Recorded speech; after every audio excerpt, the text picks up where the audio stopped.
History of my oldest ancestors of whom I am very proud descend.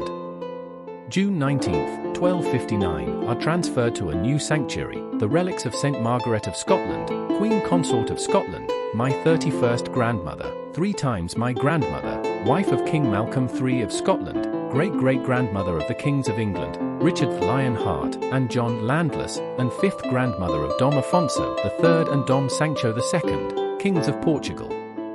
Saint Margaret of Scotland, or Margaret of Wessex, Queen Consort of Scotland, was born in Hungary in 1050 and died at Edinburgh Castle on November 16, 1093. She was the daughter of Edward Atheling, the exile, and Agathe Belungen, Princess of Hungary, paternal granddaughter of Edmund II, Ironside, King of England and King of the Saxons, Anne of Edith of Northumbria, and maternal granddaughter of Ludolf Belungen, Count of Brunswick, and Gertrude von Nordgau. Saint Margaret of Scotland, or Margaret of Wessex, was Queen Consort of Scotland as wife of Malcolm III, King of Scotland, my 31st, 32nd and 34th grandparents. Biography. Saint Margaret of Scotland was the daughter of Edward Atheling, the exiled, heir to the throne of England. Thus, she was the granddaughter of King Edmund Ironside. Her father had fled the Normans with Agatha Belungen, his wife, as had her son, the true King of England, Edgar of Wessex, later a Crusader, and therefore brother of Saint Margaret. A sister of hers, Christina, was a nun in Romsey. Her mother, Agatha, was related to Gisela, wife of Saint Stephen of Hungary and Henry II, Emperor of the Holy Roman Empire. Tradition says that her father and her uncle Edmund went to Hungary for safety during the reign of the Viking Canute II of Denmark, but no records are found in Hungary. Margaret returned around 1057 to the court of Edward the Confessor, King of England. 10 years later, after the Battle of Hastings, she ran away with her brother and married, against her wishes. After his father died during the conquest of England by the Normans, his mother Agatha Belungen, Princess of Hungary, decided to return to the continent, but a storm destroyed her ship in Scotland, where they were welcomed by Malcolm III, who decided to take her as his wife. Margaret wanted to be a nun. The marriage must have taken place between 1067 and 1070. She was a devout queen and much loved by the people as she changed the court's manners and behavior patterns. The nobles were forbidden to get drunk, and she used the kingdom's money to help the poor, feed them, give them shelter. She encouraged foreign trade and founded monasteries and churches, including Dunfermline Abbey, built to house her greatest treasure, a relic of the true cross of Christ. She restored Iona Abbey, on the island of Iona, which had been founded by Saint Columba. Her Gospel or Book of Hours, richly adorned with jewels, fell one day into a river and was miraculously recovered, and is today in the Bodleian Library in Oxford. With her marriage, the Roman and Celtic churches were brought together.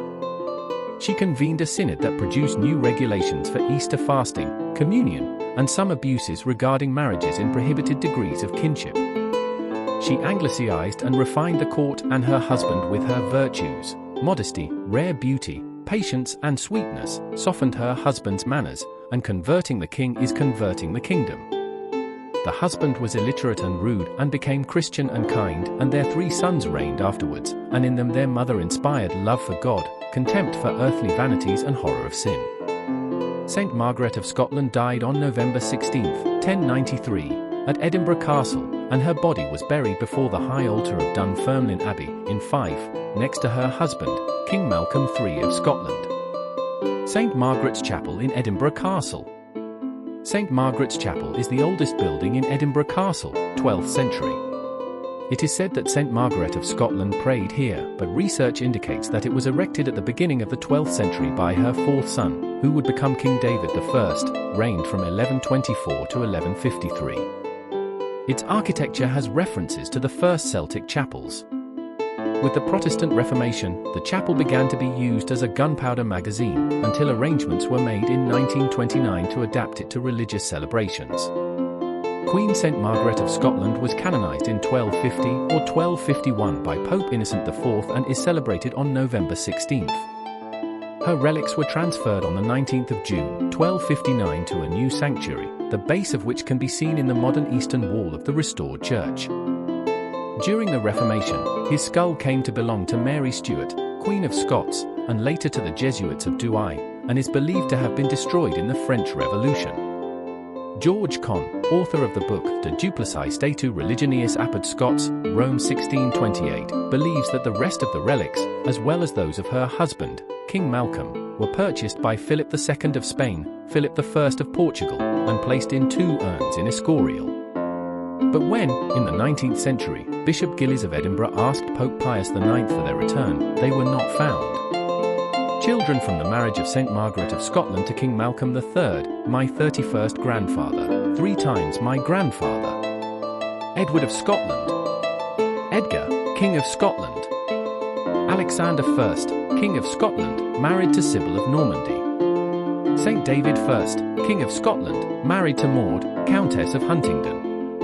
Matilda of Scotland married to Henry I, King of England, my 30th grandparents, thrice my grandparents. Mary, Princess of Scotland married to Eustace III, Earl of Bellona. Edmund of Scotland, Prince of Cumbria, married to, unknown. Ethelred of Scotland.